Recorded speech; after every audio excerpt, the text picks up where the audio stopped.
सभी को नमस्कार, राम राम, सत श्री अकाल। दोस्तों, मैं प्रभात कौशिक, आप सभी का दोस्त, आप सभी का साथी, एक बार फिर से आप सभी के सामने आया हूं। तो चलिए दोस्तों, आज की जो क्लास होगी रेशियो की क्लास नंबर 9 होगी, जिसको पढ़कर आपको बहुत ज्यादा मजा आने वाला है दोस्तों। ठीक है, धीरे धीरे मैं लेवल को बढ़ाते चल रहा हूं। ठीक है, धीरे धीरे हर चीज हम कंसेप्चुअल चीजों को सीख रहे हैं। ठीक है, तो सबसे पहले दोस्तों, मैं आप सभी का आपके अपने परिवार डिस्कवरी स्टडी सर्किल के ऑनलाइन प्लेटफॉर्म पर आप सभी का हार्दिक स्वागत करता हूं। तो चलिए दोस्तों, आज की क्लास को शुरू करते हैं खूबसूरत से क्वेश्चन के साथ। ठीक है, और जिसको पढ़कर आपको बहुत ज्यादा मजा आने वाला है दोस्तों। तो सबसे पहले मैं आपको वक्त दूंगा कम से कम 30 से 40 सेकंड का। तो पहले आप ट्राई करोगे इस क्वेश्चन को करने का, उसके बाद मैं आपका आंसर मैच कराऊंगा। देखते हैं कितने बच्चे इस क्वेश्चन को कर पाएंगे। ठीक है, तो चलिए दोस्तों, भले ही मैं ना देख पाऊं, लेकिन दोस्तों वो ईश्वर तो देखता है ना। तो चलिए करते हैं शुरू। ठीक है, करिए दोस्तों।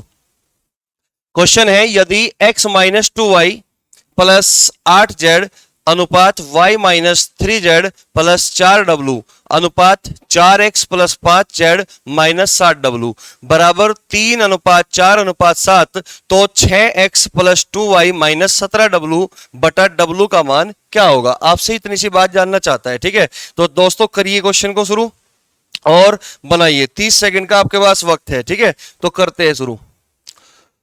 देखिए, जहां तक मैं समझता हूं कि कुछ बच्चे तो इस सवाल को देख के यही नहीं समझ पाए होंगे कि करें क्या इस सवाल में। हम इस क्वेश्चन में शुरुआत कहां से करें, क्या करें हम इस क्वेश्चन में। ठीक है ना, तो देखिए दोस्तों, मैं समझाता हूं आपको। देखिए भाई, आपको यहां से तो कुछ नहीं पता चलेगा। x minus 2y plus 8z, y minus 3z plus 4w अनुपात 4x plus 5z minus 7w। ठीक है, तो यहां से तो आपको कुछ नहीं पता चलेगा। लेकिन जैसे ही दोस्तों आपकी खतरनाक नजरें इस ऑप्शन पे, इस पे रेशियो पे पड़ती है 3:4:7 पर, है भाई, जैसे ही आप इसको देखते हो तो आपके दिमाग में घंटी बजती है कि दोस्तों 3 और 4 इन दोनों का योगफल 7 बन रहा है यहाँ पे। ठीक है, यानी कि पहले रेशियो और दूसरे रेशियो का जो सम बन रहा है यहाँ पे कितना बन रहा है दोस्तों? 7। तो इसका मतलब यहां से हमें कुछ ना कुछ यहां से हिंट तो मिल ही गया। ठीक है, तो हमें कुछ नहीं करना दोस्तों, हमें करना क्या है कि पहले दो रेशियो को जोड़कर उसको आपको किसके बराबर करना है? तीसरे के। यानी कि पहला और दूसरा रेशियो का सम किसके बराबर है दोस्तों? 7 के बराबर है। तो इसका मतलब हमें ये वाला पहला रेशियो इसके साथ ऐड करना है और किसके बराबर करना है दोस्तों? इसको बराबर करना है 4x plus 5z minus 7w के बराबर करना है। क्लियर हुई बात? ठीक है, तो जोड़ते देखते भाई, यहां पे x है, इधर कोई x नहीं है, तो जब x उधर जाएगा बराबर के उधर, तो इधर क्या मिलेगा दोस्तों? 4x। तो इस 4x में से ये x घट जाएगा, तो बचेगा कितना दोस्तों? 3x बचेगा कि नहीं? है भाई, कितना बचेगा? 3x। क्लियर हुई बात यहां तक?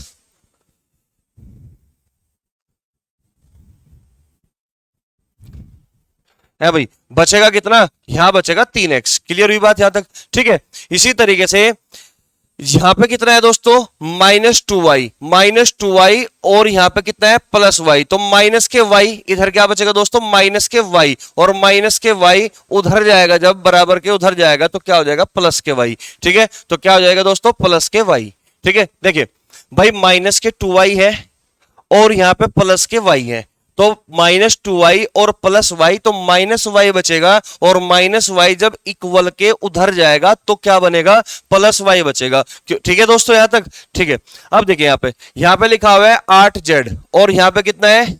यहां पे है -3z, तो 8z माइनस 3z, तो 5z बचेगा दोस्तों। तो लेफ्ट हैंड साइड में दोस्तों कितना बचेगा? 5z, और बराबर के उधर क्या है दोस्तों? 5z। तो इस 5z से ये 8z और माइनस के 3z यानी कि 5z, तो 5z से 5z कट जाएगा, तो इधर क्या बचा? केवल इधर बचा 4w। तो 4w जब बराबर के उधर जाएगा, है भाई, 4w जब बराबर के उधर जाएगा तो 7w माइनस का है और 4w भी माइनस का होगा, तो 7w और माइनस के 4w 11w, या फिर आप इसको इधर ही रखिए, इस 7w को आप बराबर के इधर ले आओ, तो आप कहोगे सर ये 11 W के बराबर हो जाएगा। तो आपको इतना काम करना है, डायरेक्ट लिखना है 3x प्लस वाई बराबर 11W। ठीक है, 3x प्लस वाई बराबर 11W। ठीक है, तो जैसे ही आपकी नजर इस पे पड़ी 6x plus 2y minus 17W बटे W, तो आप ये देख रहे होंगे कि अगर मैं दोनों तरफ, अगर मैं पूरी इक्वेशन में यानी कि लेफ्ट हैंड साइड में भी 2 से मल्टीप्लाई कर दूं और राइट हैंड साइड में भी 2 से मल्टीप्लाई कर दूं तो क्या बनेगा 6x प्लस 2y बराबर 22w।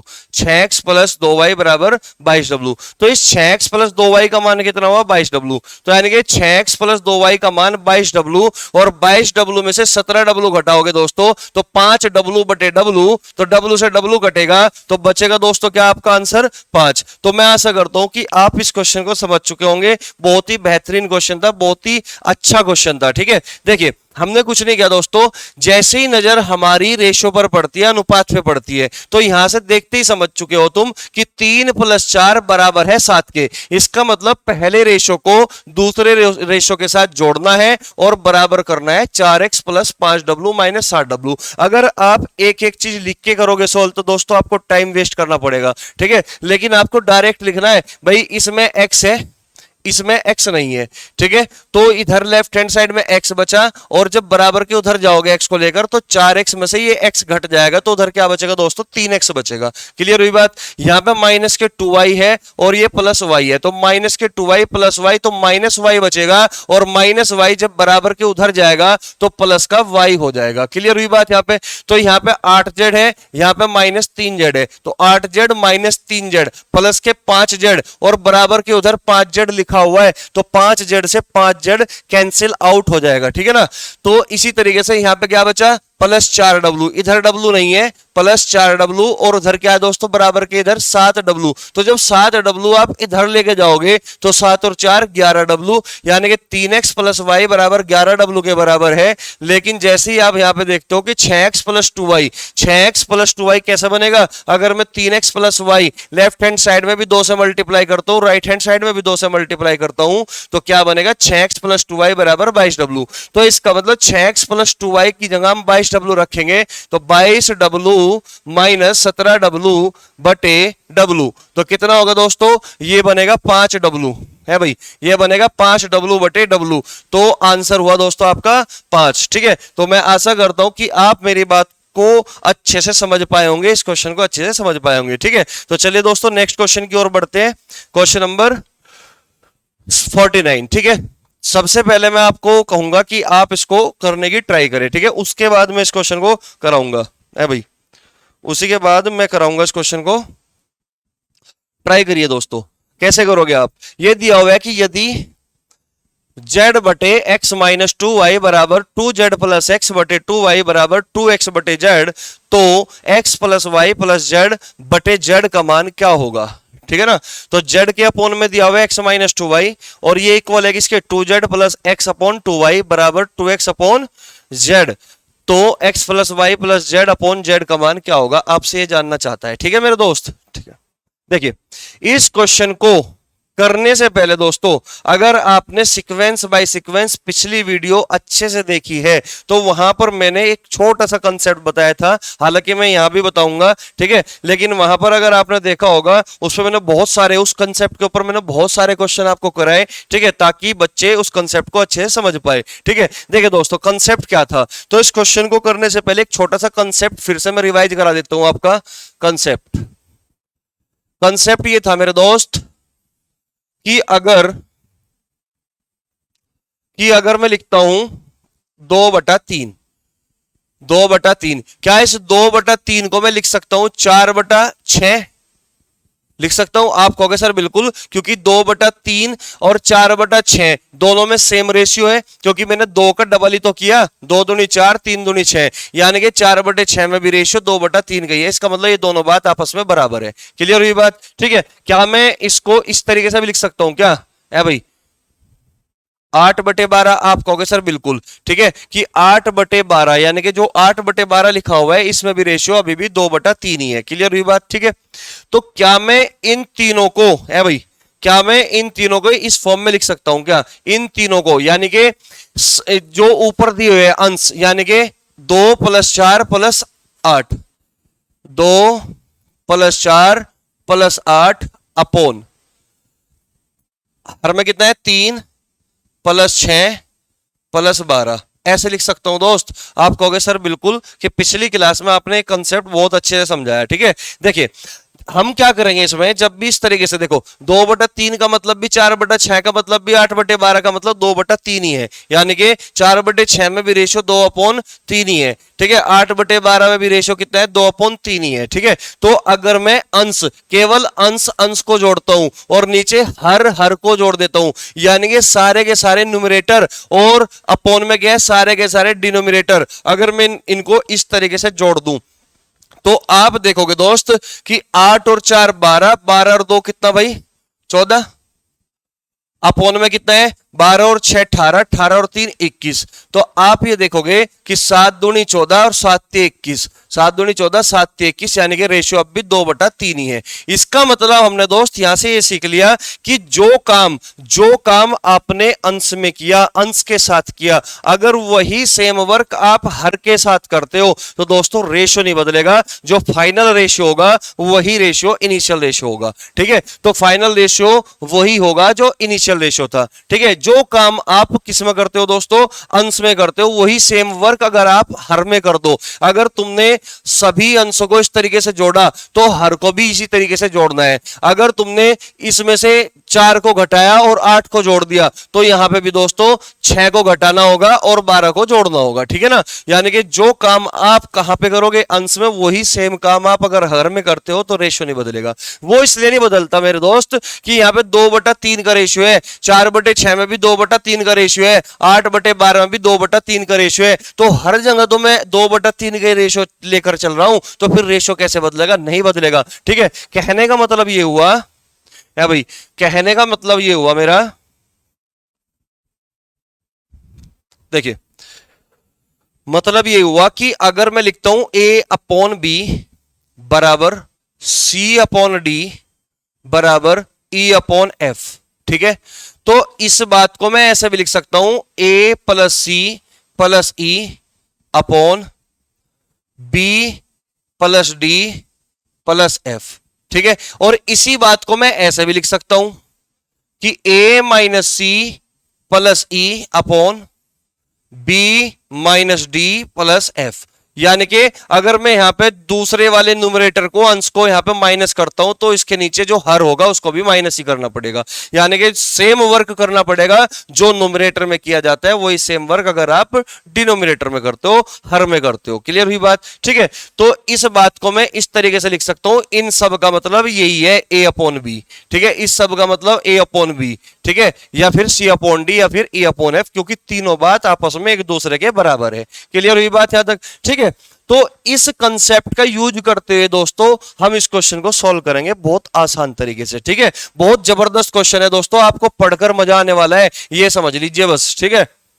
देखिए कुछ बच्चे तो जब इस क्वेश्चन को देखेंगे ना, वो समझ ही नहीं पाएंगे कि शुरुआत कहां से किया जाए इस क्वेश्चन की, ठीक है। देखिए यदि Z/X - 2y बराबर 2z + x/2y बराबर 2x/z, यानी कि तीनों के तीनों रेशियो एक दूसरे के बराबर है। अगर तीनों के तीनों रेशियो दोस्तों एक दूसरे के बराबर है तो मैं क्या ये काम कर सकता हूं कि जो एक्शन आप हर अंश में करोगे वही सेम एक्शन अगर मैं हर में कर दूं तो क्या इन सब के बराबर होगा? आप कहोगे सर बिल्कुल। तो इसका मतलब यहां पे जो लिखा हुआ है Z/X - 2y बराबर 2z + x/2y बराबर 2x/z, ये लिखा हुआ है दोस्तों, ठीक है। ये तीनों बातें आपस में एक दूसरे के बराबर है, यानी कि तीनों के तीनों रेशियो अगर एक दूसरे के आपस में बराबर है तो मैं जो काम अंश में करूंगा अगर वही सेम काम मैं हर में करता हूं तो वो रेशियो इन्हीं के बराबर होगा, ठीक है। तो मैं यही काम करने वाला हूं, यानी कि सभी अंशों को मैं ऊपर ऐड कर दूंगा। है भाई, जितने भी अंश है ऊपर सबको जोड़ दो, ठीक है ना। तो 2x + x 3x और 2z और z 3z, यानी कि 3x प्लस के 3z बनेगा ऊपर, भाई अंश में क्या बनेगा 3x + 3z। भाई 2x को x में जोड़ोगे तो 3x, 2z को z में जोड़ोगे तो 3z, तो यहां से मैं 3 कॉमन लेके लिख सकता हूं 3x + z। क्लियर हुई बात।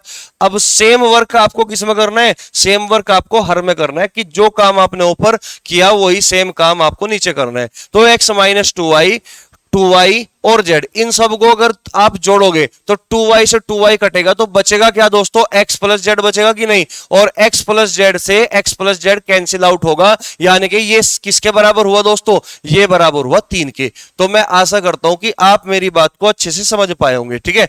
तो यानी कि ये तीनों के तीनों रेशियो, ये तीनों की तीनों बातें आपस में किसके बराबर है भाई, ये 3 के बराबर है। क्लियर हुई बात।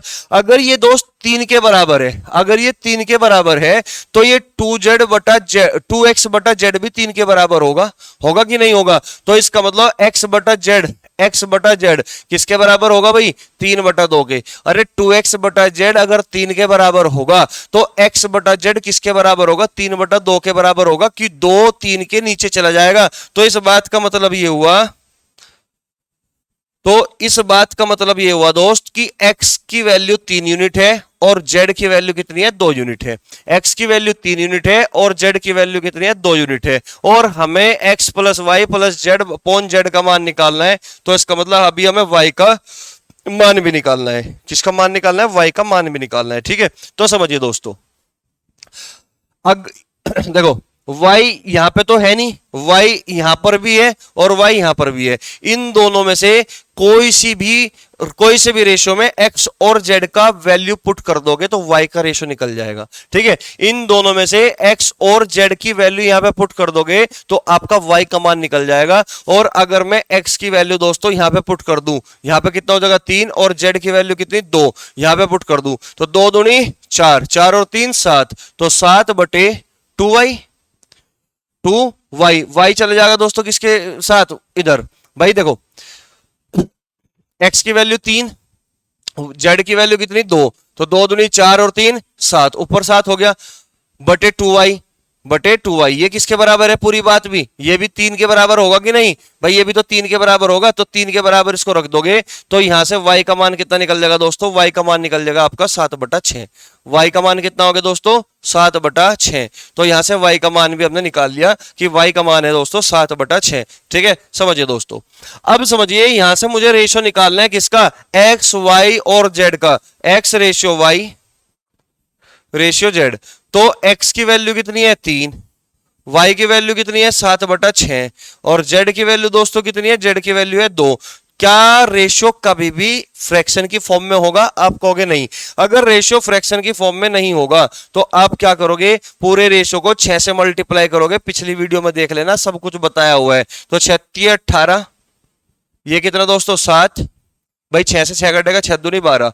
तो इसका मतलब ये हुआ कि x का जो मान है वो 18 यूनिट है, y का मान 7 यूनिट है और z का मान 12 यूनिट है। यहां पे वैल्यू पुट कर दो, आंसर मिल जाएगा आपको। तो x का मान कितना 18, y का मान कितना 7 और z का मान कितना भाई 12 बटे 12, ठीक है। तो 18 और 7 कितना हुआ दोस्तों 25, 25 और 12 कितना हुआ दोस्तों 37, 37 बटे 12 इसका करेक्ट आंसर होगा, यानी कि बी ऑप्शन। इसका जो करेक्ट आंसर बनेगा वो बी ऑप्शन। देखिए दोस्तों, इतनी बात हमें इसलिए लिखनी पड़ती है ताकि चीजें समझ में आ जाए आसानी से। लेकिन एग्जाम में अगर आपको करना है तो प्रैक्टिस इतनी करनी है कि देखते ही समझ जाओ कि करना क्या है क्वेश्चन में, ठीक है। अगर आप प्रैक्टिस नहीं करोगे, बिल्कुल भी नहीं पढ़ के जाओगे, प्रैक्टिस करोगे ही नहीं, तो आपको वहां पे एग्जाम में जितने भी क्वेश्चन दिखाई देंगे हर एक क्वेश्चन आपको नया लगेगा और आप कुछ भी नहीं कर पाओगे उस क्वेश्चन के साथ, उस क्वेश्चन का आप कुछ भी नहीं उखाड़ पाओगे, ठीक है। तो प्रैक्टिस तो दोस्त करनी पड़ेगी, तभी आपको कुछ ना कुछ मिलेगा, ठीक है। अगर अपनी जिंदगी को बेहतर बनाना चाहते हो तो भाई अगर आप अपनी जिंदगी को बेहतर बनाना चाहते हो तो आपको मेहनत तो करनी पड़ेगी, ठीक है दोस्तों। मतलब मैं ये कह सकता हूं कि खामोशी से मेहनत करनी पड़ेगी ताकि सफलता शोर मचा दे, ठीक है। तो समझिए दोस्तों, यहां में समझिए, अगर इस क्वेश्चन को करना है तो लिखना केवल कितना था, लिखना केवल इतना था, आपको डायरेक्ट ही करना था इस क्वेश्चन को। ये तो समझाने के लिए मैंने आपको इतना बता दिया, ठीक है। आपको करना क्या है, देखिए भाई, जैसे ही मैंने ये देखा कि ये तीनों रेशियो आपस में एक दूसरे के बराबर है और मैं आपको कंसेप्ट पहले ही बता चुका, तो आपको कुछ नहीं करना, आपको जस्ट इन सब को जोड़ देना है। अंश को अंश में जोड़ना है, हर को हर में जोड़ना है। यानी कि जो एक्शन आप अंश के साथ करोगे वही सेम एक्शन आपको हर के साथ करना पड़ेगा, ठीक है। तो आप ये देखोगे कि 2x और x, 3x 2z plus Z 3z, तो 3 कॉमन आ गया तो x प्लस जेड बच गया अंदर, 3 कॉमन आ गया तो x प्लस जेड बच गया अंदर। तो जब हर में भी सेम एक्शन करोगे तो 2y से 2y कटेगा, तो इसका मतलब ये हुआ x प्लस जेड बचेगा आपको, है ना। हर में क्या बचेगा x प्लस जेड, और ऊपर अंश में क्या बचेगा 3 इंटू एक्स प्लस जेड, तो x प्लस जेड से कैंसिल आउट हो जाएगा, जो अंश में x प्लस जेड होगा और हर में x प्लस जेड होगा वो दोनों आपस में कैंसिल आउट हो जाएगा। तो इसका मतलब इन सब का मान किसके बराबर होगा, इन सब का मान आपका 3 के बराबर होगा, ठीक है। अगर ये सब 3 के बराबर है दोस्त, केवल इस क्वेश्चन की बात नहीं कर रहा हूं मैं, इस टाइप का हर क्वेश्चन में आप इस तरीके से कर सकते हो, ठीक है ना। तो ये 3 के बराबर है, तो यहां से x बटा जेड का मान क्या होगा भाई, 3/2। अगर यहां से x बटे जेड का मान 3/2 होगा, भाई ये बराबर कर दिया ना 3 के, x बटे जेड का मान 3/2 के बराबर हो गया, ठीक है। तो x की वैल्यू 3 में यहां पर रखता हूं, और y जेड की वैल्यू 2, 2 दूनी 4 और 3 7, तो ये हो गया ऊपर 7, 7/2y, 2y ये भी तो 3 के बराबर होगा कुल। तो यहां से y का मान कितना आ गया 7/6, y का मान आ गया आपका 7/6, x का मान कितना है 3, z का मान कितना है 2, y का मान कितना है दोस्तों 7/6। लेकिन आप ये जानते हो कि रेशो कभी भी फ्रैक्शन की फॉर्म में नहीं होता, तो आपको करना क्या पड़ेगा, 6 की मल्टीप्लाई करनी है आपको पूरे रेशो में। यहां पे 6 की मल्टीप्लाई कर दो, x में भी 6 की मल्टीप्लाई, z में भी 6 की मल्टीप्लाई, तो 36 18 और 6 दूनी 12, ठीक है। यहां पे करोगे तो y की वैल्यू कितनी 7, तो y की वैल्यू दोस्तों 7 है, x की वैल्यू कितनी है 18 और z की वैल्यू कितनी है 12, ठीक है। तो x की वैल्यू 18 है, y की वैल्यू 7 है, z की वैल्यू है 12, सबको जोड़ दीजिए। 18 और 12 कितना हो गया भाई, 18 और 12 30 और 7 37, ऊपर कितना आ गया 37, और z का मान कितना है भाई 12, 37/12 आंसर आत हो गया। तो केवल इतना काम करना है, बहुत फास्ट तरीके से आपको करना पड़ेगा, ठीक है। तो मैं आशा करता हूं कि आप मेरी बात को समझ चुके होंगे। बहुत जबरदस्त, बहुत शानदार, बहुत बेहतरीन क्वेश्चन था ये, ठीक है, हल्का फुल्का क्वेश्चन नहीं था। तो चलिए दोस्तों नेक्स्ट क्वेश्चन की ओर बढ़ते हैं, क्वेश्चन नंबर 50। देखिए आसान सा क्वेश्चन है लेकिन जबरदस्त क्वेश्चन है, एग्जाम में आया हुआ है, ठीक है, इंपॉर्टेंट क्वेश्चन है। एक कक्षा में छात्रों की संख्या z है, उनमें लड़कों की संख्या x है, तदनुसार उस कक्षा में लड़कियों की संख्या का भाग कितना होगा।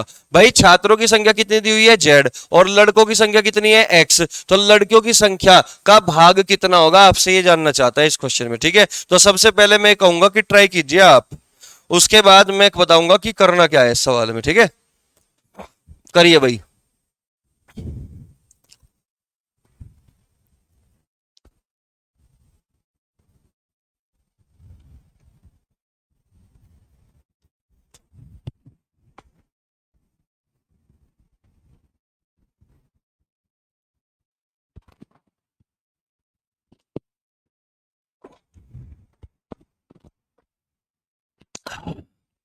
करिए भाई। देखिए करना क्या है, देखो कर लिया होगा बहुत बच्चों ने, ठीक है।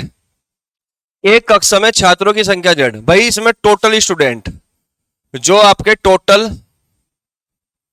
स्टूडेंट है वो कितने दिए हुए हैं, वो दिए आपको z।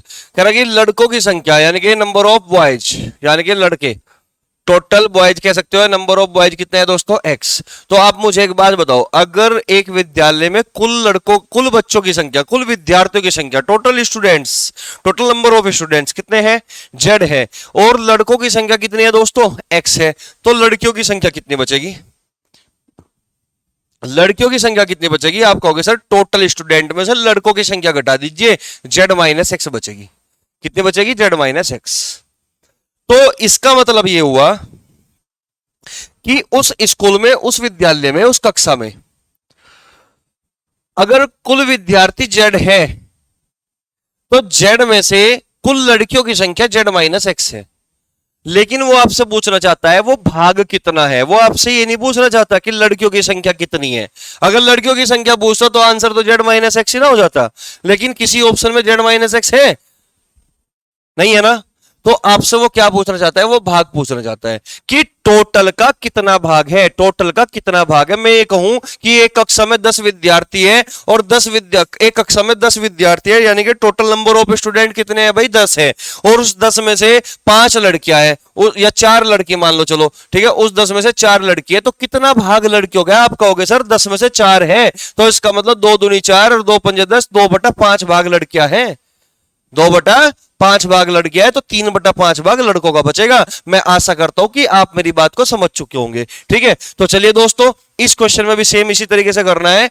अगर टोटल स्टूडेंट जेड है और लड़कियों की संख्या यहां पे हमने निकाल चुके कि लड़कियों की संख्या आपकी कितनी है, जेड माइनस एक्स, तो ये जेड माइनस एक्स टोटल में से कितना भाग होगा, तो टोटल कितना है दोस्तों जेड, और जेड में से जेड माइनस एक्स भाग है, तो ये लड़कियों का भाग बचा। अब इसको हम ऐसे भी लिख सकते हैं जेड बटा जेड यानी कि 1 माइनस एक्स बटा जेड, इस बात को मैं ऐसे भी लिख सकता हूं। तो आपका जवाब क्या होगा दोस्तों, सी ऑप्शन 1 माइनस एक्स बटा जेड, जो कि करेक्ट आंसर होगा। ठीक है, एक तरीका तो दोस्तों ये है, लेकिन बेटा इतना करने की कोई आवश्यकता नहीं होती है एग्जाम में, इतना बिल्कुल नहीं करना, ये बहुत 1 सेकंड भी ज्यादा है इस क्वेश्चन के लिए।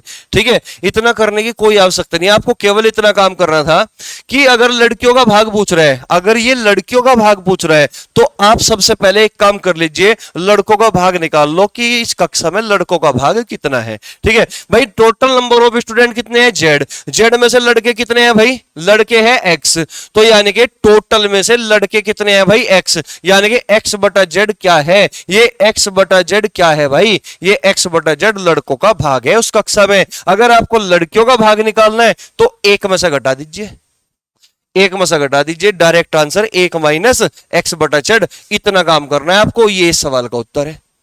समझ रहे बात को भाई, वही सेम वर्क कि अगर टोटल स्टूडेंट 10 थे और 10 में अगर मैं ये कहूं कि 4 लड़कियां हैं तो टोटल भाग लड़कियों का कितना हुआ, आप कहोगे सर 2/5 हुआ, ये लड़कियों का भाग आ गया, लड़कियों का भाग। अगर लड़कों का भाग निकालना होता तो मैं 1 में से घटा देता, 1 में से घटा दोगे तो कितना आ गया, 3/5 आया कि नहीं, 3/5। या फिर हम इसको ऐसे भी देख सकते हैं कि अगर टोटल स्टूडेंट कितने हैं 5, तो 5 में अगर लड़कियां 2 हैं तो 3 कौन होंगे, लड़के, तो 3/5 डायरेक्ट भी लिख सकते हो 3/5, या फिर 1 में से घटा के लिख दोगे, हमेशा हमेशा 1 से घटाते हैं जब भी भाग पूछता है, अगर आप फ्रैक्शन में लेकर चलते हो चीजों को। ठीक है, तो इतना काम करना था, बहुत आसान क्वेश्चन, जबरदस्त क्वेश्चन था। ठीक है, तो चलिए दोस्तों नेक्स्ट क्वेश्चन की ओर बढ़ते हैं, क्वेश्चन नंबर 51। ठीक है, क्वेश्चन नंबर 51, यदि a b b c x तथा सी स्क्वायर एक जैसे अनुपात में है और उनमें कोई भी शून्य नहीं है तो एक्स का मान ज्ञात कीजिए, एक्स का मान ज्ञात कीजिए। ठीक है, देखिए दोस्तों यहां से प्रोपोर्शनल का क्वेश्चन यानी कि समानुपात के क्वेश्चन शुरू होते हैं। ठीक है, तो हम समानुपात को 3 तरीके से देखते हैं, तो वो तीनों ही तरीके आपको समझने पड़ेंगे, क्योंकि कब हमें एग्जाम में कितना फास्ट करना है तो वो रास्ते पर डिपेंड करेगा। अगर तुम्हें सारे रास्ते पता होगा तो तभी तुम जल्दी जा पाओगे अपने क्वेश्चन को। ठीक है ना, तो समझिए दोस्तों, समानुपात, पहले मैं थोड़ी सी चर्चा समानुपात पर कर लेता हूं। ठीक है, समानुपात, तो समानुपात को इंग्लिश में प्रोपोर्शनल बोलते हैं। ठीक है, देखिए अगर मैं लिखता हूं कि ए अनुपात बी और सी अनुपात डी, सी अनुपात डी, तो ये जो साइन आपको दिखाई दे रहा होगा यहां पे है भाई, जो ये आपको साइन दिखाई दे रहा होगा इसका मतलब कुछ और नहीं, जस्ट इक्वल टू होता है, जस्ट इक्वल यानी कि बराबर का निशान, इसका मतलब ये होता है। क्लियर हुई बात? तो कहने का मतलब दोस्त ये हुआ कि ए का बी के साथ वही अनुपात होगा जो सी का डी के साथ है। मतलब समझिए बात को, अगर मैं यहां पे लिखता हूं कि 5:10, 5:10, ठीक है, और 22:44, 22:44, तो क्या मैं ये नहीं कह सकता मेरे भाई कि 5 का 10 के साथ वही अनुपात है जो 22 का 44 के साथ है? अरे 5:10 का अनुपात कितना होगा, 1:2 होगा कि नहीं? 5 एकम 5, 5 दूनी 10, 1 का 1:2 होगा कि नहीं? तो आप मुझे बताइए 22 और 44 के बीच में भी तो 1:2 का होगा, यानी कि मैं ये कह सकता हूं कि 5 का 10 के साथ वही रेशियो बनेगा जो 22 का 44 के साथ होगा। तो यहीं पे ठीक चीज मैंने यही तो बोली कि ए का बी के साथ वही अनुपात होगा जो सी का डी के साथ है। तो इस बात का मतलब क्या होगा कि ये दोनों बात आपस में बराबर है। क्लियर हुई बात? दोनों बात आपस में बराबर है। ठीक है, तो आप मुझे एक बात बताइए, इस ए अनुपात बी को, इस ए अनुपात बी को मैं ऐसे लिख सकता हूं, ए बटा बी बराबर सी बटा डी। बताओ, लिख सकता हूं कि नहीं? ए बटा बी बराबर सी बटा डी। ठीक है भाई, एक तो तरीका देखने का ये होगा क्वेश्चन को, ठीक है, क्वेश्चन को देखने का जो नजरिया होगा उसको समझना है। एक तो नजरिया होगा ये कि ए का बी के साथ क्या रेशियो है, कि ए का बी के साथ वही अनुपात होगा जो सी का डी के साथ है। ये पहला तरीका हुआ, क्लियर हुई बात? ठीक है, अब दूसरा तरीका आपको समझना है। क्या इस बात को मैं ऐसे भी लिख सकता हूं? आप कहोगे सर बिल्कुल लिख सकते हो। अगर मैं सी को इधर लिया हूं, बी के जगह सी को और सी के जगह बी को रिप्लेस कर दूं, कर सकता हूं कि नहीं? आप कहोगे सर बिल्कुल। यानी कि इसी बात को मैं ऐसे भी लिख सकता हूं कि ए बटा सी बराबर सी बटा डी। लिख सकता हूं कि नहीं? कि ए बटा सी बराबर यहां पे कितना है? बी बटे डी। भाई बी पहुंच के ना वहां पे, बी बटा डी। ठीक है, कि ए बटा सी बराबर बी बटा डी। क्या मैं इस बात को ऐसे लिख सकता हूं? आप कहोगे सर बिल्कुल, कि ए बटा बी, बी उधर चला गया, सी बटे में आ गया ए के। ठीक है, तो सी ए के बटे में और बी पहुंच गया किसके ऊपर? अंश में डी के। तो इस बात का मतलब ये हुआ कि इसको चाहे तुम ऐसे पढ़ो, इसको चाहे तुम ऐसे पढ़ो, बात दोनों एक ही है। यानी कि ए का बी के साथ वही रेशियो है जो सी का डी के साथ है। हम इसको ऐसे भी पढ़ सकते हैं, या फिर हम इसको ऐसे भी पढ़ सकते हैं कि ए का सी के साथ वही रेशियो बनेगा जो बी का डी के साथ बनेगा। वो डाटा पे डिपेंड करेगा कि डाटा कैसा है यहां पे। क्लियर हुई बात? ठीक है, जैसे मैं तुम्हें दे दूं कि 12 अनुपात 20 और यहां लिख दूं मैं 36 अनुपात क्वेश्चन मार्क। ये पूछ लिया आपसे, ठीक है, ये पूछ लिया। अभी एक सेकंड और रुक जाओ। तो एक तरीका तो ये हुआ कि ए का बी के साथ वही रेशियो होगा जो सी का डी के साथ होगा, और इस बात को मैं ऐसा भी लिख सकता हूं कि ए का सी के साथ वही रेशियो जो बी का डी के साथ।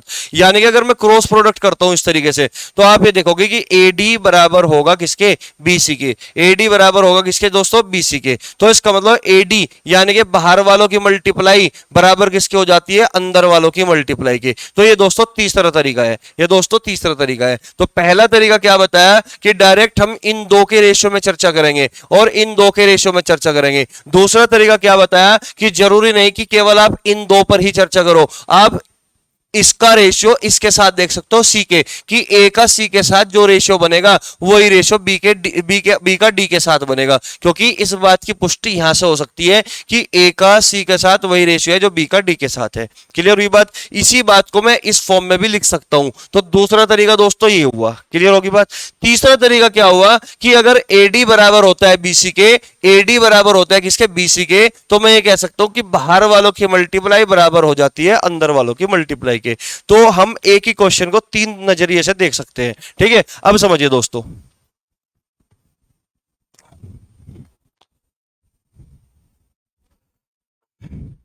तो पहला तरीका दोस्तों ये बताया कि अगर कोई भी रेशियो इस तरीके से लिखा हुआ है सी रेशियो डी, तो पहला नजरिया यही है आपका देखने का क्वेश्चन को कि ए का बी के साथ जो रेशियो बनेगा वही रेशियो सी का डी के साथ बनेगा। ठीक है, अब जो दूसरा नजरिया है देखने का, अगर इस फॉर्म में कोई क्वेश्चन लिखा हुआ है ए अनुपात बी बराबर सी अनुपात डी, सी अनुपात डी, ठीक है, तो आप इस तरीके से भी क्वेश्चन को देख सकते हैं कि ए का सी के साथ जो रेशियो बनेगा वो बी का वही रेशियो बी का डी के साथ होगा। ठीक है, इस तरीके से भी आप देख सकते हो, इस तरीके से भी आप देख सकते हो। क्लियर हुई बात? ठीक है, अब जो तीसरा तरीका दोस्तों मैंने आपको बताया, तीसरा तरीका मैंने आपको बताया कि अगर इस फॉर्म में कोई भी चीज लिखी हुई है ए अनुपात बी बराबर सी अनुपात डी, तो आप ये कह सकते हो अंदर वालों की मल्टीप्लाई बराबर बाहर वालों की मल्टीप्लाई के। ठीक है, कि अंदर वालों की मल्टीप्लाई होती है किसके? बाहर वालों की मल्टीप्लाई के। यानी कि अंदर वालों की मल्टीप्लाई बी सी बराबर होता है ए डी के। तो आप किसी भी तरीके से अपने क्वेश्चन को देख सकते हो। तीन तरीके हैं क्वेश्चन को सॉल्व करने के, तीनों ही तरीके दोस्तों बेस्ट है और डाटा पे डिपेंड करेंगे कि क्या डाटा दिया हुआ है उस पर डिपेंड करेंगे। ठीक है, जैसे कि ये सवाल है भाई, ये सवाल है आपसे पूछ लिया कि 12 अनुपात 20 समानुपात 36 अनुपात क्वेश्चन मार्क, की क्वेश्चन मार्क की जगह क्या होगा? तो दोस्तों तीन तरीके मैंने आपको बताए। पहला तरीका क्या है कि आप ए और बी यानी कि इन दोनों के बीच में रेशियो चेक करोगे, सी और डी के बीच में रेशियो चेक करोगे। तो मैं देखूंगा कि 20 जो है ना, हमें ये बताना ना आपको कि ये क्वेश्चन मार्क की वैल्यू क्या होगी। तो मैं देखूंगा कि जो 20 है, 20 इस 12 का कितना गुना है, ये 20 इस 12 का कितना गुना है। तो आप कहोगे सर कि ये 20 जो है इस 12 का कितना गुना होगा दोस्तों? 20 बटा 12 यानी कि कितना? 4 पंजे 20 और 4 12, 5/3 गुना है। ये 20 इस 12 का 5/3 गुना है। तो इसका मतलब ये 36 इस क्वेश्चन मार्क का, 36 नहीं, ये क्वेश्चन मार्क इस 36 का कितना गुना होगा। ठीक है, जिस तरीके से मैं यहां देख रहा हूं कि 20 12 का कितना गुना हुआ, ये 5/3, तो ये क्वेश्चन मार्क की जगह जो भी वैल्यू होगी, ये वैल्यू इस 36 का भी 5/3 गुना होगी, 5/3। तो 5/3 की मल्टीप्लाई करोगे तो दोस्तों यहां पे कितना आ गया, 60। तो इसका मतलब क्वेश्चन मार्क का आंसर क्या हुआ, 60। एक तरीका ये हुआ जो पहला तरीका मैंने आपको बताया, ठीक है, कि ये बी इस ए का कितना गुना हुआ, भाई b/a गुना हुआ। ठीक है, ये d इस c का कितना गुना हुआ, ये d/c गुना हुआ। क्लियर हुई बात। अब मैं दूसरे तरीके से मैं आपको बता देता हूं। ठीक है, 12 20 36 60 था, यही क्वेश्चन को, इसी क्वेश्चन को मैं दूसरे तरीके से बता देता हूं। ये था 12:20 समानुपात 36 क्वेश्चन मार्क, ये क्वेश्चन था। तो सेकंड मेथड दोस्तों हमारा क्या होगा, सेकंड मेथड होगा, देखो मैं पहले ही बता चुका हूं डाटा पे डिपेंड करता है मेथड्स। ठीक है, तो देखिए यहां पे, तो मैं देखना चाहूंगा कि 12 का, सॉरी हाँ इस 12 का, ये 12 और इस 36, ये 36 इस 12 का कितना गुना है, आप कहोगे सर 3 गुना। तो इसका मतलब 20 और ये क्वेश्चन मार्क इस 20 का कितना गुना होना चाहिए, फिर ये भी 3 गुना, तो आंसर आपका 60 होगा। इस तरीके से भी आप अपने क्वेश्चन को बना सकते हो। क्लियर हुई बात। ठीक है, अब जो तीसरा तरीका है दोस्तों, वो तीसरा तरीका वही अंदर वालों की मल्टीप्लाई बराबर बाहर वालों की मल्टीप्लाई। ये लिखा हुआ है 12:20 समानुपात 36 क्वेश्चन मार्क। तो मैं क्या कह सकता हूं, मैं ये कह सकता हूं दोस्त कि अंदर वालों की मल्टीप्लाई बराबर होती है बाहर वालों की मल्टीप्लाई के। ठीक है, तो 12 गुणा क्वेश्चन मार्क यानी कि 12 बाहर वालों की मल्टीप्लाई, 12 गुणा क्वेश्चन मार्क यानी कि बाहर वालों की मल्टीप्लाई बराबर होगा अंदर वालों की मल्टीप्लाई 20 गुणा 36। ठीक है, तो 12 तिये 36 और 20 तिये 60 क्वेश्चन मार्क। तो ऐसे क्वेश्चन को हम 3 तरीके से इस तरीके से बना सकते हैं। क्लियर हुई बात। ठीक है, तो चलिए अपने क्वेश्चन की ओर बढ़ते हैं भाई। तो तीनों ही तरीके मैंने आपको सिखा दिए कि इस तरीके से हमें क्वेश्चन को देखना है, क्या नजरिया होना चाहिए क्वेश्चन को देखते वक्त। ठीक है भाई, तो समझिए भाई क्वेश्चन को करते वक्त करना क्या है।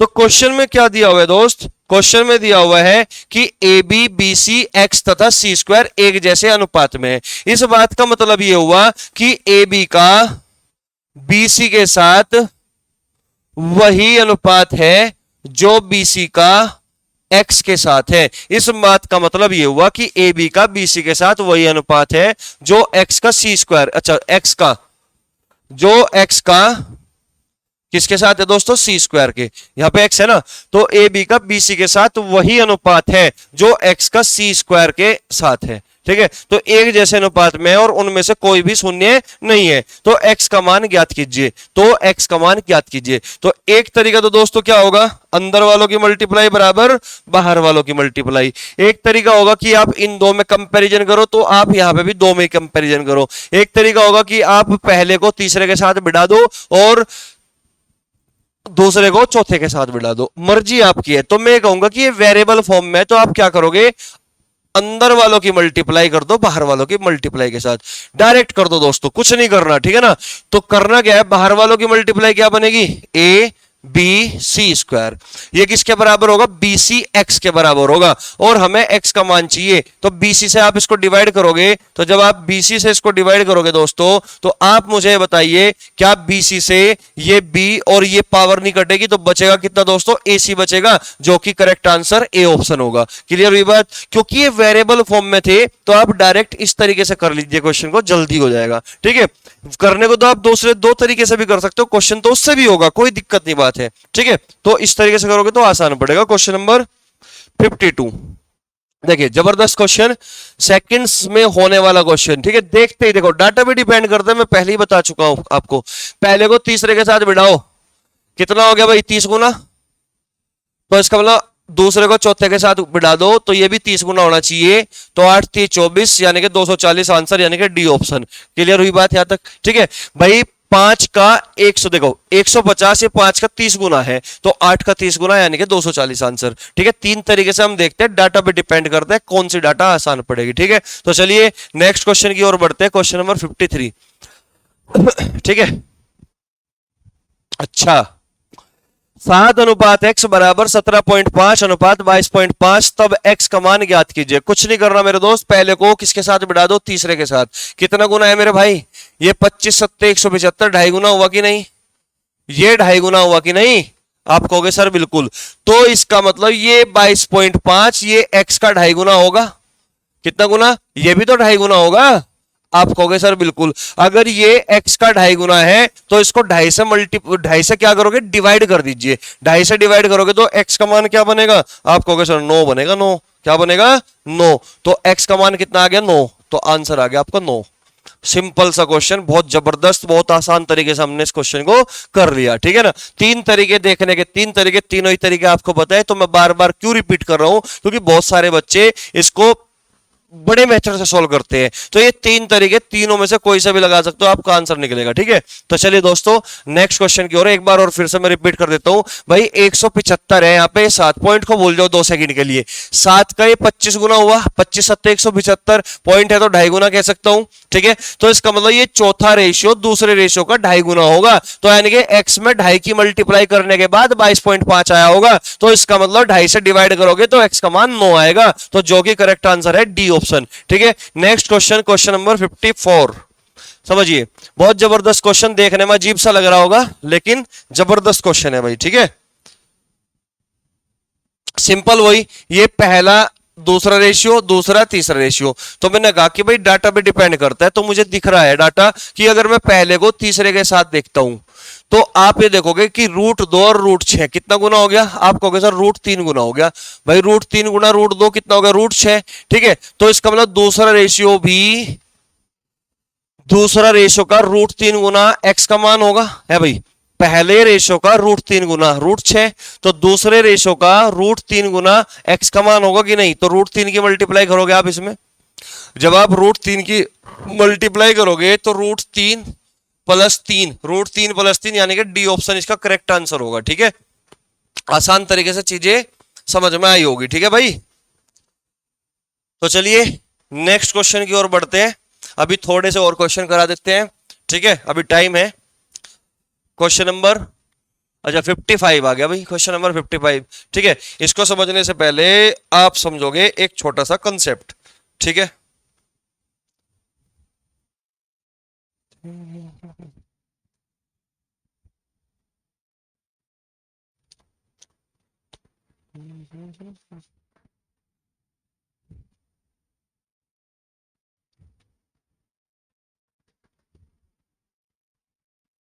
चलो यहीं पे समझा देता हूँ कॉन्सेप्ट। ठीक है,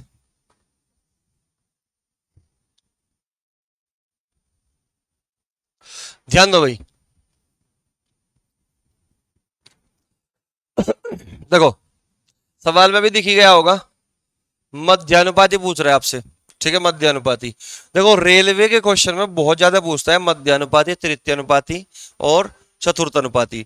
एक होता है मध्यानुपाती, एक होता है तृतीयानुपाती, एक होता है चतुर्थानुपाती। यानी कि मध्यानुपाती को बोला जाता है मीन प्रोपोर्शनल, और तृतीयानुपाती को थर्ड प्रोपोर्शनल, और चतुर्थानुपाती को फोर्थ प्रोपोर्शनल। ठीक है, अब समझिए अगर मैं ये बोलता हूं कि if mean proportional of a and b are x, यानी कि ए और बी का मध्य अनुपाती, ए और बी का मध्य अनुपाती, यहां लिख देता हूं मैं कि यदि, हेडिंग लगा लो पहले तो, मध्य अनुपाती अपनी सुंदर सुंदर कॉपी में, मध्यानुपाती है ना, मध्यानुपाती।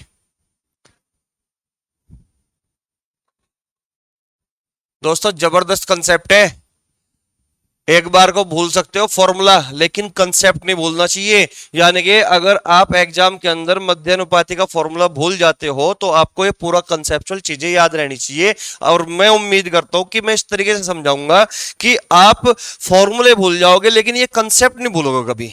ठीक है, चलिए मध्यानुपाती है ना, तो मैं ये कहना चाहता हूं कि यदि, यदि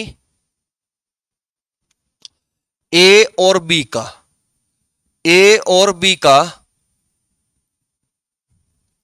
मध्यानुपाती, मध्यानुपाती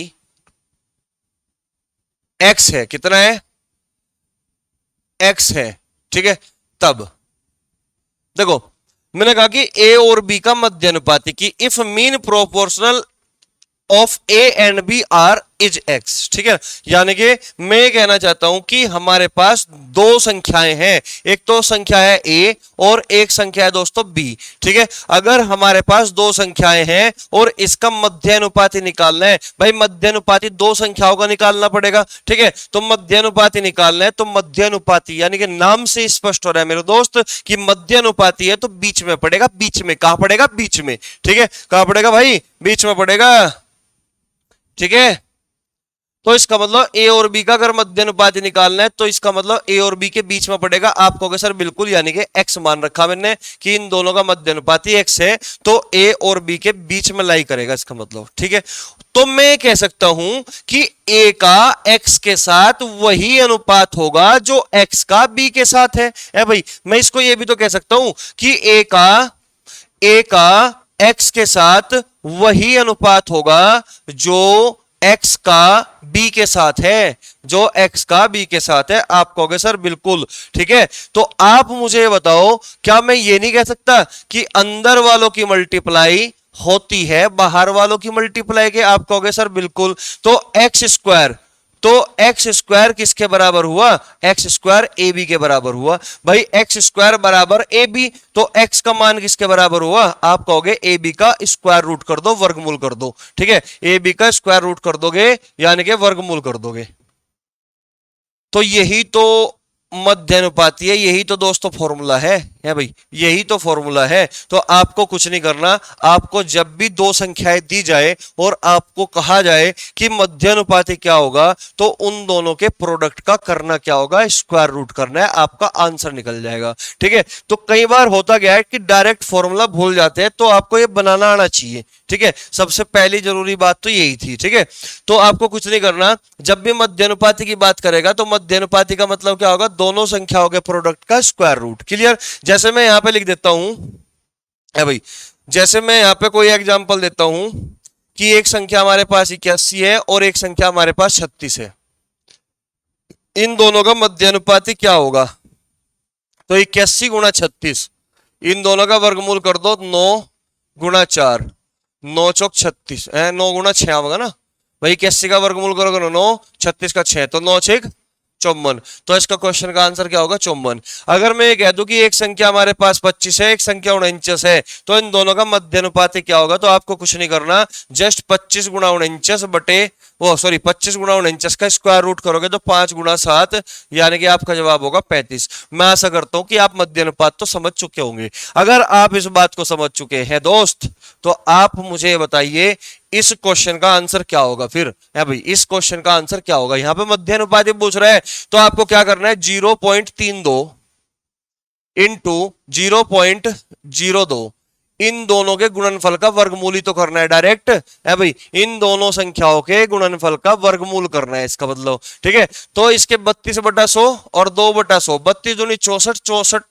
का वर्गमूल 8 और 100 यानी कि 10 आओगे ना, तो यानी कि 100, तो बटे में क्या आ गया 100। इसका मतलब आंसर क्या होगा दोस्तों? 0.08। इस सवाल का उत्तर होगा 0.08, जो कि आपका बी ऑप्शन करेक्ट है। क्लियर हुई बात? तो मैं आशा करता हूं कि आप मध्यानुपाती तो मध्यानुपाती निकालना सीख चुके होंगे, ठीक है भाई। तो चलिए नेक्स्ट क्वेश्चन की ओर बढ़ते हैं। क्वेश्चन नंबर 50, कौन सा? 56, ठीक है। तो मध्यानुपाती समझ में आया, ठीक है। तो चलिए नेक्स्ट क्वेश्चन, क्वेश्चन नंबर 56 में क्या दे रखा है? 12 तथा 18 का तीसरा समानुपातिक क्या होगा?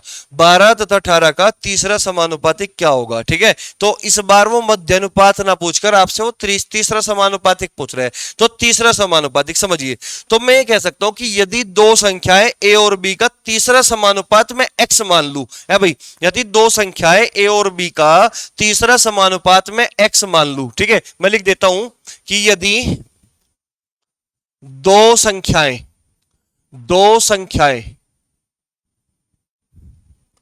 ए और बी का तृतीय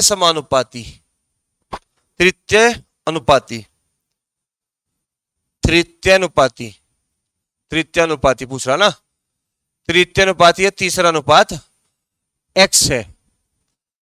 ये थर्ड प्रोपोर्शनल है, हेडिंग डाल दो थर्ड प्रोपोर्शनल यानी कि तृतीय अनुपाती। ठीक है, तो मैं ये कहना चाहता हूं कि अगर दो संख्याएं कि if third proportional of a and b is x, ठीक है, तो मैं लिख सकता हूं इस तरीके से कि दो संख्याएं ए और बी है और आपसे वो तीसरा अनुपात पूछना चाहता है। तो आप मुझे एक बात बताओ, जिस तरीके से मध्य अनुपाती मध्य में पड़ेगा दो संख्याओं के, तो तीसरा अनुपाती तीसरे नंबर पर पड़ेगा ना। तीसरा अनुपाती कहां पर पड़ेगा? तीसरे नंबर पर। तो ए और बी ये पहला नंबर है, ये दूसरा नंबर है, तो तीसरा अनुपाती कहां पड़ेगा दोस्त? तीसरे नंबर पर। इसको एक्स मानना है तीसरे नंबर पे। तो क्या मैं ये नहीं कह सकता कि ए का बी के साथ वही अनुपात होगा जो बी का एक्स के साथ होगा? कह सकता हूं ना दोस्त? है भाई, तो ए का बी के साथ वही अनुपात होगा जो बी का एक्स के साथ होगा, जो बी का एक्स के साथ होगा। कह सकता हूं कि नहीं? आप कहोगे सर बिल्कुल कह सकते हो। ठीक है, तो आप मुझे एक बात बताओ, अंदर वालों की मल्टीप्लाई बराबर किसकी होती है? आप कहोगे बाहर वालों के मल्टीप्लाई के। तो क्या बी स्क्वायर, अंदर वालों की मल्टीप्लाई बी स्क्वायर बराबर होगा किसके? ए एक्स के। तो इसका मतलब मुझे तो एक्स का मान चाहिए ना, तो बटे में ए आ जाएगा, तो एक्स का मान कितना बचेगा? एक्स बराबर बी स्क्वायर बटा ए। तो क्या मैं ये नहीं कह सकता कि अगर तीसरा अनुपात निकालना है तो दूसरी संख्या का वर्ग कर दो और उसको पहली संख्या से डिवाइड कर दो? है भाई, दूसरी संख्या के वर्ग को पहली संख्या से डिवाइड कर दो तो क्या निकलता है दोस्तों? आपका तृतीय अनुपात निकलता है। यानी कि कहने का मतलब ये हुआ कि अगर एक संख्या 18 है और एक संख्या 27 है और मैं आपसे ये बात पूछ लूं कि बताइए इनका तृतीय अनुपात क्या होगा, तीसरा अनुपात क्या होगा, तो आपको कुछ नहीं करना दोस्तों, दूसरी संख्या के स्क्वायर को 18 से डिवाइड करना है पहली संख्या से, 18 से डिवाइड करना है पहली संख्या के। ठीक है ना, समझिए। तो 27 गुणा 27 बटे 18, 9 दूनी 18, 9 तीय 27, 2 से तो कटता ही नहीं है भाई। 27 तीय 3 सतह 21 और 3 दूनी 6, 6 और 2 कितना हो गया? 8, 81 बटे 2, ये आपका तृतीय अनुपाती होगा। ठीक है, 27 तीय 81 हो गया ना, 27 तीय 81 बटे 2। ठीक है, 9 तीय 27, 9 दूनी 18, तो 27 तीय 81 बटे 2, या फिर आप इसको ऐसा भी लिख सकते हो, 2 से जब डिवाइड कर दोगे 40.5, ये इसका तृतीय अनुपाती होगा। ठीक है ना, समझ पाए बात को? जब भी तृतीय अनुपाती निकालना हो तो कुछ नहीं करना मेरे भाई, दूसरी संख्या के वर्ग, दूसरी संख्या का स्क्वायर करके पहली संख्या से डिवाइड करना है। तो ये बन गया फॉर्मूला। चाहो तो आप फॉर्मूला डायरेक्ट याद रखो, लेकिन मैं सजेस्ट करूंगा कि आपको फॉर्मूला डायरेक्ट याद रखना ही रखना है। ठीक है, क्योंकि इन क्वेश्चनों की इतनी औकात नहीं है कि तुम इस क्वेश्चन को इस तरीके से पूरा प्रॉपर तरीके से सोल्व करोगे। ठीक है, तो जैसे कि ये क्वेश्चन आया 12 18 का तीसरा अनुपात क्या होगा? अरे देखते ही फोड़ना है सवाल को। 18 का स्क्वायर यानी कि 18 गुना 18 बटे 12, तुरंत 6 तीय 18, 6 दूनी 12, 2 नम 18, 9 तीय 27, आंसर हुआ सी ऑप्शन। तो इन सवाल की इतनी औकात थोड़ी है कि तुम 1 मिनट लगाओगे इन पे। ठीक है, तो देखते ही करना है क्वेश्चन को। ठीक है, तो प्रैक्टिस इस तरीके से करनी है। तो चलिए दोस्तों, नेक्स्ट क्वेश्चन, क्वेश्चन नंबर 57। ठीक है, समझिए। अब की बार क्या है, 189, 273 और 153 का चौथा अनुपातिक क्या होगा? चौथा अनुपातिक क्या होगा? तो इस बार वो आपसे जानना चाहता है चतुर्थ अनुपाती, चतुर्थ अनुपाती यानी कि fourth proportional. If fourth proportional of a b and c are x. ठीक है, यानी कि मैं ये कहना चाहता हूं कि यदि ए बी और सी का चतुर्थ अनुपाती x है। ठीक है, मैंने मान लिया कि ए बी सी का चतुर्थ अनुपाती x है, तो आप मुझे एक बात बताइए, जिस तरीके से मध्य अनुपाती बीच में पड़ेगा, तृतीय अनुपाती तीसरे नंबर पर पड़ेगा, तो चतुर्थ अनुपाती चौथे नंबर पर होगा कि नहीं होगा दोस्त? तो चतुर्थ अनुपाती क्या होगा? चौथे नंबर पर। चौथा नंबर यहां पड़ेगा, इसको मैंने x मान लिया। तो क्या मैं ये नहीं कह सकता कि a का b के साथ वही अनुपात होगा जो c का x के साथ है? भाई, a का b के साथ वही अनुपात होगा जो c का x के साथ है। तो आपको कुछ नहीं करना, अंदर वालों की मल्टीप्लाई बराबर होता है बाहर वालों की मल्टीप्लाई। तो BC बराबर है ax के, लेकिन x का मान तो निकालना है, तो बटे में क्या हो गया a, तो इसका मतलब x का मान क्या बना bc बटा a। तो b क्या है दूसरी संख्या, c क्या है तीसरी संख्या और a क्या थी पहली संख्या। तो इसका मतलब दूसरी संख्या और तीसरी संख्या के गुणनफल को पहली संख्या से डिवाइड करना होता है, ठीक है ना। तो चतुर्थ अनुपाती क्या होता है, दूसरी संख्या और तीसरी संख्या के प्रोडक्ट को पहली संख्या से डिवाइड करना है, यही आपका चतुर्थ अनुपाती होगा। क्लियर हुई बात। तो अगर आप मेरी इस बात को अच्छे से समझ पाए होंगे तो देखते ही क्वेश्चन को फोड़ देना।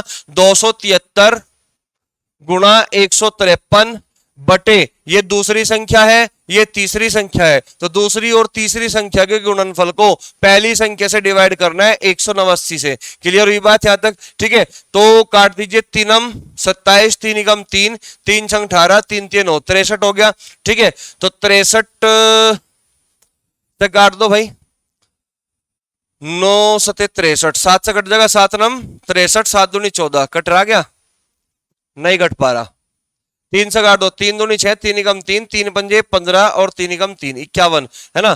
तो ये कटेगा किससे 3 से, 3 सते 21 और 3 से 17 थी 51 और 7 से कटेगा 13 सत्ते 91, तो 13 गुणा 17 है भाई, 13 गुणा 17 ये आंसर हो गया आपका, ठीक है। 13 गुणा 17 17 51, यूनिट डिजिट 1 है, ये आंसर नहीं हो सकता, ये आंसर नहीं हो सकता, ये आंसर, तो सी आंसर होगा भाई 7 21, यूनिट डिजिट क्या बनेगा 1, ठीक है। 17 51 5 17 और 5 कितना हो गया, 17 और 5 हो गया 22, यानी कि 221 इस सवाल का उत्तर है, ठीक है। तो आपको कुछ नहीं करना, बाद की दोनों संख्याओं के प्रोडक्ट को पहली संख्या से डिवाइड करना है, ठीक है। थोड़ी सी कैलकुलेशन थी, आंसर तो आना ही था, ठीक है। तो दोस्तों मैं आशा करता हूं कि आप मेरी सारी बातों को अच्छे से समझ पाए होंगे और ये क्लास आपको काफी इंटरेस्टिंग लगी होगी और बहुत सारी चीजें आपको सीखने को मिली होगी। अगर दोस्तों आपको लगता है कि कहीं ना कहीं आपका इन क्लास से, इन वीडियो से भला हो रहा है या आपके दोस्तों का भला हो रहा है, तो आप कृपया करके इनको ज्यादा से ज्यादा शेयर करें ताकि ये फैल जाए और बहुत से लोगों का फायदा हो, ठीक है। हम भी इसी कोशिश में हैं, इसी मुहिम में हैं कि ताकि हम कुछ बच्चों का फायदा कर पाए, ठीक है। तो चलिए दोस्तों इस वीडियो को यहीं पे विराम करते हैं, यहीं पे अंत करते हैं ताकि वीडियो इससे ज्यादा लंबी ना हो सके। नेक्स्ट वीडियो में मिलेंगे, ठीक है। तब तक के लिए जय हिंद जय भारत, ठीक है। नमस्कार दोस्तों, ठीक है।